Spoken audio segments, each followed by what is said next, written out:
So the first step to designing your business is to come up or identify what are the challenges that you want to solve.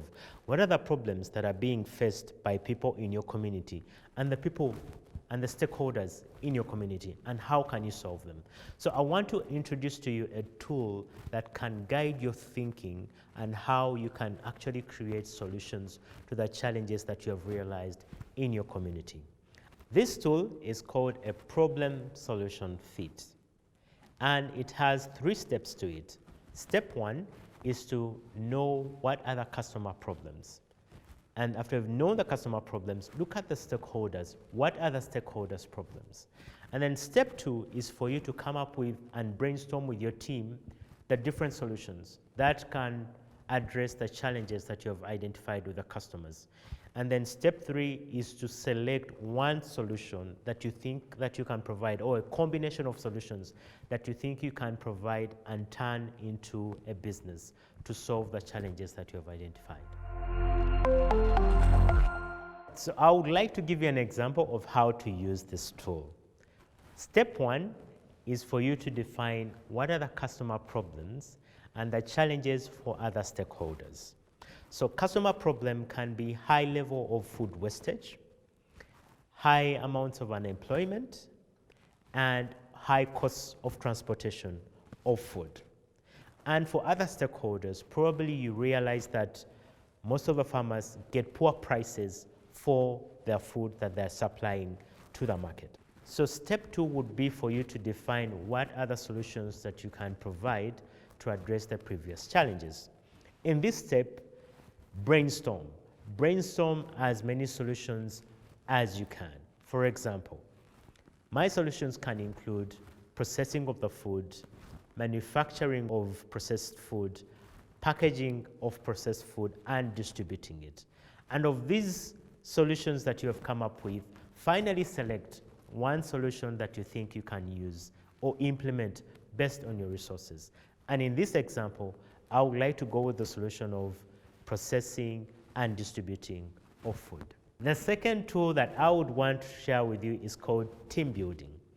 In this tool, we are looking out for how can we bring together a team that we can work with in order to run our business successfully. There are 3 stages of how you can actually do this. Step 1 is to identify the skills that you actually need to run this business. Step 2 is to identify the existing skills that you actually have on the team. And step 3 is to analyze of how you can effectively utilize the skills that you have and also identify how you can bridge the gaps for the skills that you actually don't have on the team.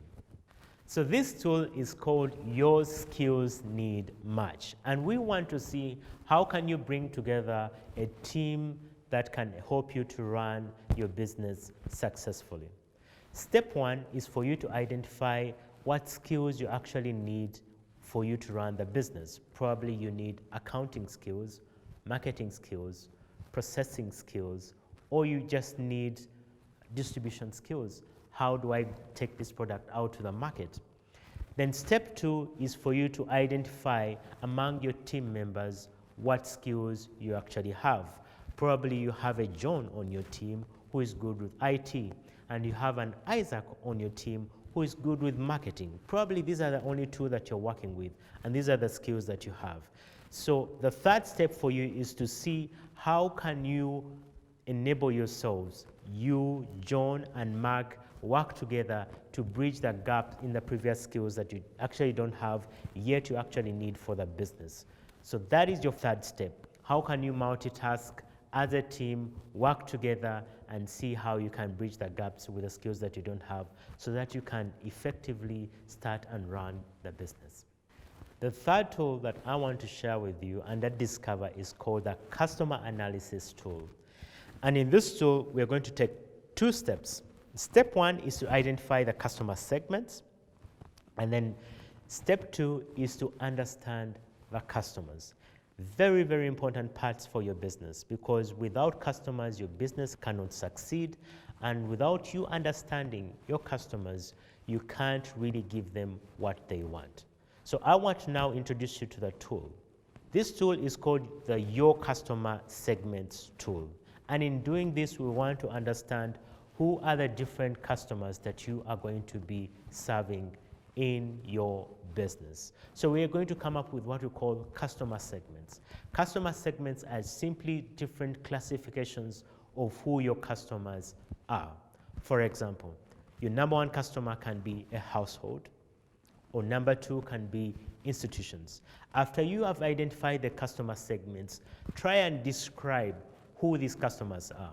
If you're saying your customer is a household, what do you mean by a household? For example, if I'm talking about a household, I'm talking about probably a family of 4 people, including 2 parents and 2 children. They probably earn an income of about $1,000 in a month, and they stay in the city center. If you're talking about an institution, what kind of an institution are you talking about? I'm possibly talking about an institution that has about 500 people. They occasionally buy products from the market, and they mainly operate in the city center.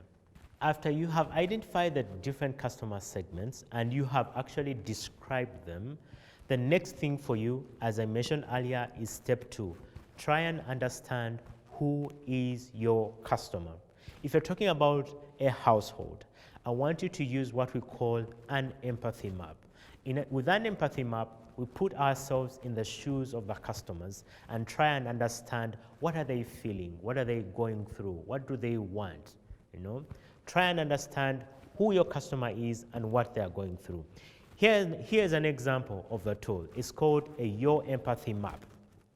And in this empathy map, we are putting the household at the center of the tool, right? If your customer is a household, we want to ask ourselves, what do they say? What do the households say? What are they saying right now? For example, probably the household are saying that they need more income in order to live a better life. What are they seeing? What do the customers see? What does the household see? Probably they see a lot of instability in their community. What do they do? Probably the parents work in the market or they're formally employed. What do they feel? They feel that they can do better. They can live a better life. What do they hear? Probably about your product. Probably they hear that your product can actually help them solve the problems that they face. What do they think? They think that they can do a better job with educating their children. So just put yourself in the shoes of your customer. Try and understand them. And that is the purpose of the empathy map.